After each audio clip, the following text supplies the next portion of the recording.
आप संभाल के रख लीजिए, जिस दिन बायोलॉजी का पेपर होगा उस दिन सुबह उसको वो काजू खिला दीजिए, और आप देखिए हैरान हो जाएंगे कि जो वाइब्रेशंस, जो सोच की वाइब्रेशन उस टाइम बायोलॉजी पढ़ते पढ़ते उसके आई थी, वो सारी की सारी कोई भी फूड आइटम के अंदर इकट्ठी हो जाती हैं, और जैसे ही हम उसको वापस च्यू करते हैं बॉडी के अंदर सेम वाइब्रेशंस जनरेट होती हैं, तो ही बहुत जल्दी वो कनेक्ट कर जाता है अपनी, उसको याद आ जाता है कि उस टाइम मैंने जो पढ़ा था वो ये था।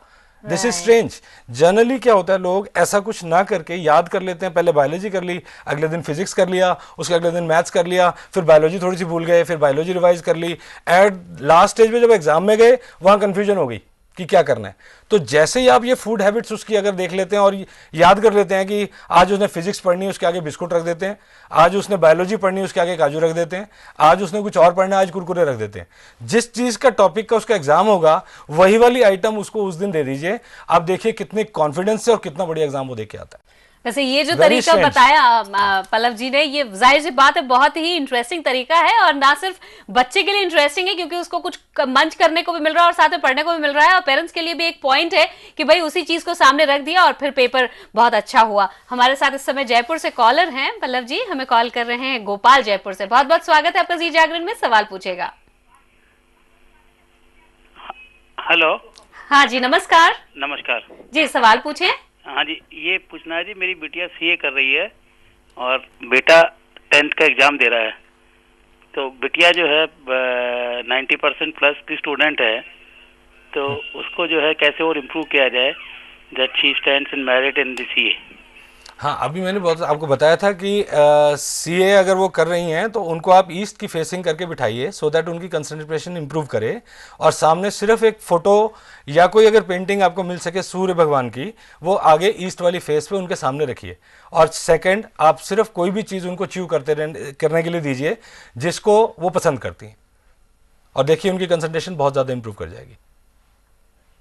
जी, बहुत बहुत धन्यवाद गोपाल जी आपका कॉल करने के लिए। और जैसे आपने ये बताया कि एक ये च्यूइंग हैबिट, और अगर किसी की नहीं हो, मिसाल के तौर पर आपने कहा कि टहलते हुए भी कुछ बच्चे याद करते हैं, तो ऐसे सिचुएशन में क्या करना चाहिए? ये चीज तो तब कारगर होगी क्या? हाँ बिल्कुल, टहलते टहलते भी, जैसे अगर सपोज एक आदमी टहलते टहलते बच्चा याद करना चाहता है तो उसको टहलते टहलते अगर जो भी सब्जेक्ट वो याद कर रहा है वो सब्जेक्ट उसको याद रहता है, बट होता क्या कि एग्जाम पे टाइम पे वो टहल नहीं पाता है। अगर वो एग्जाम के टाइम में उस टाइम भी टहल पाए ना तो उसको सब कुछ याद आ जाएगा।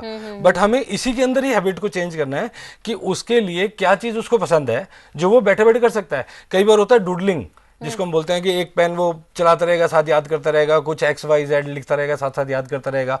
तो हमें उन डूडलिंग में से भी कुछ फॉर्मूला निकाल लेने हैं कि जब वो स्क्वायर्स बना रहा है तो बायोलॉजी याद करता रहे, अगर वो क्रॉसेस बना रहा है तो मैथ्स याद करता रहे। सम सिंबल्स, कुछ ना कुछ हमें एक ऐसा उसमें से फाइंड आउट कर लेना बच्चे में से कि पढ़ते हुए ये क्या डायरेक्शंस बनाता है, क्या सिंबल्स बनाता है, क्या चीज खाने में पसंद करता है। थोड़ा सा अगर हम इस चीज को इंटरेस्ट रखते हुए अगर इन चीजों को निकाल लें, और वही चीज हम यूज कर सकते हैं एज टूल्स उसके एग्जाम को रिमाइंडर के लिए। इस समय हमारे साथ कॉलर है लाइन पर, हमें कॉल कर रहे हैं विवेक लुधियाना से। बहुत बहुत स्वागत है आपका जी जागरण में, सवाल कीजिएगा। हाँ जी, पल्लव जी मैं जानना चाहता था। नमस्कार। नमस्कार जी। बहुत अच्छा लग रहा है आपका कार्यक्रम। हाँ जी। हम ये जानना चाह रहे थे जी कि हमारी ना फैक्ट्री है यहाँ लुधियाना में वेस्ट फेसिंग जी, तो हमें कोई ना कोई अड़चन पड़ती रहती है उसमें, डिस्पाइट आवर बेस्ट एफर्ट्स।